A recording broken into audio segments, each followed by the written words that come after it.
ಸ್ನೇಹಿತರೆ ನಮಸ್ಕಾರ. ನಾನು ನಿಮ್ಮ ಮಳವಳ್ಳಿ ಸೂರಿ ಡೈರಿ ಯೂಟ್ಯೂಬ್ ಚಾನಲ್ಗೆ ನಿಮ್ಮೆಲ್ಲರಿಗೂ ಸ್ವಾಗತ ಸುಸ್ವಾಗತ. ಸ್ನೇಹಿತರೆ, ನಾನಿವಾಗ ಮಳವಳ್ಳಿ ಪಟ್ಟಣದ ಹೃದಯ ಭಾಗವಾದಂಥ ಅನಂತರಾಮ್ ವೃತ್ತದಲ್ಲಿದ್ದೀನಿ. ಸ್ನೇಹಿತರೆ ನೋಡಿ, ಇದೊಂದು ವಿಶೇಷವಾದಂಥ ಸುದ್ದಿ, ಮಿಸ್ ಮಾಡ್ದಾನೆ ಕಡೆ ತನಕ ನೋಡಿ. ಸ್ನೇಹಿತರೆ ನೋಡಿ, ನಮ್ಮ ದೇಶಕ್ಕೆ ಸ್ವಾತಂತ್ರ್ಯ ಬಂದು 80 ವರ್ಷ ಆಗಿದೆ. ಮತ್ತೆ ನಾವು 2026 ಒಂದು ಡಿಜಿಟಲ್ ಏಜಲ್ಲಿ ಬದುಕ್ತಾ ಇದೀವಿ. ಸ್ನೇಹಿತರೆ, ಆದರೂ ಕೂಡ ನಮ್ಮ ಮಳವಳ್ಳಿ ತಾಲೂಕಲ್ಲಿ ಒಂದು ಆಧಾರ್ ಅಪ್ಡೇಟ್ ಸೆಂಟರ್ ಇಲ್ಲ. ಸ್ನೇಹಿತರೆ, ಯಾವುದೋ ಒಂದು ಕರ್ನಾಟಕ ಬ್ಯಾಂಕಲ್ಲಿ ಒಂದಿದೆ ಅಂತ ಹೇಳ್ತಾರೆ.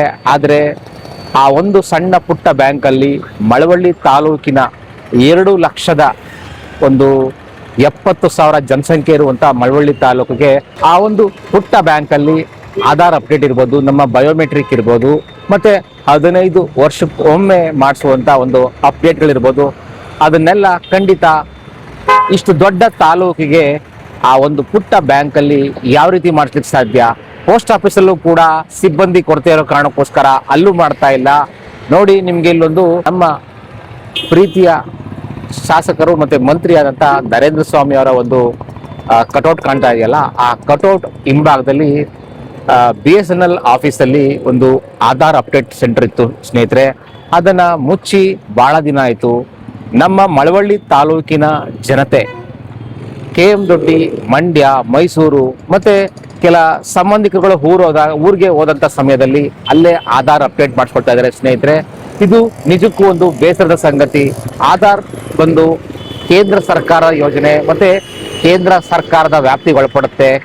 ನಮ್ಮ ಮಂಡ್ಯ ಸಂಸದರಾದಂಥ ಶ್ರೀಯುತ ಕುಮಾರಸ್ವಾಮಿ ಅವ್ರಿಗೂ ಕೂಡ ಇದ್ರ ಬಗ್ಗೆ ಇಲ್ಲಿನ ವಿರೋಧ ಪಕ್ಷದಲ್ಲಿರುವಂಥ ನಮ್ಮ ಶಾಸಕ ಡಾಕ್ಟರ್ K ಅನ್ನದಾನಿ ಅವರು ಇದ್ರ ಬಗ್ಗೆ ಗಮನ ಸೆಳೆದು ಇಲ್ಲೊಂದು ಆಧಾರ್ ಸೆಂಟರ್ನ ಶಾಶ್ವತವಾದಂಥ ಒಂದು ಆಧಾರ್ ಸೆಂಟರ್ ತೆರೆಯಲಿಕ್ಕೆ ಅವರು ಅನುವು ಮಾಡಿಕೊಡ್ಬೇಕು ಅಂತ ನಾನು ಅವ್ರಿಗೂ ಈ ಒಂದು ವಿಚಾರನ ಅವ್ರ ಗಮನಕ್ಕೆ ತರ್ತಾ ಇದ್ದೀನಿ.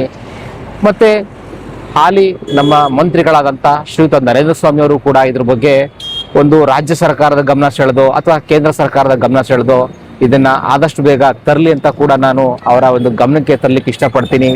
ಯಾಕೆ ಅಂತಂದ್ರೆ ಮಳವಳ್ಳಿ ತಾಲೂಕಿನ ಜನತೆ ಸಾಕಷ್ಟು ಅಕ್ಕಪಕ್ಕದ ಊರುಗಳಿಗೆ ಹೋಗಿ ಸಾಕಷ್ಟು ಸಮಯ ಮತ್ತು ಅವರ ಅಮೂಲ್ಯವಾದಂಥ ಹಣನೂ ಕೂಡ ಪೋಲ್ ಮಾಡ್ಕೊಳ್ತಾ ಇದ್ದಾರೆ. ಆದ್ದರಿಂದ ಮಳವಳ್ಳಿ ತಾಲೂಕಿಗೆ ಕೇವಲ ಬರೀ ಈ ಬ್ಯಾನರ್ಗಳು, ಕಟೌಟ್ಗಳು ಮಾತ್ರ ಈ ಸರ್ಕಲ್ಗೆ ಶೋಭೆ ತರಲ್ಲ.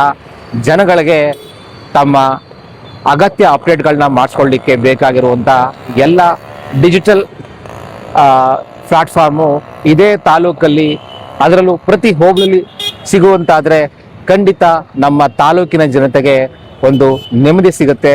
ಆದಷ್ಟು ಬೇಗ ಈ ಸಮಸ್ಯೆನ ನಮ್ಮ ಮಂಡ್ಯ ಸಂಸದರಿರ್ಬೋದು ಅಥವಾ ನಮ್ಮ ಸಚಿವರಾದಂಥ ಶ್ರೀಯುತ ನರೇಂದ್ರ ಸ್ವಾಮಿ ಅವರು ಇರ್ಬೋದು, ಯಾರಾದರೂ ಇದನ್ನ ಬಗೆಹರಿಸಲಿ ಅಂತ ನಾನು ಅವರಲ್ಲಿ ಒಂದು ರಿಕ್ವೆಸ್ಟ್ ಮಾಡ್ತೀನಿ.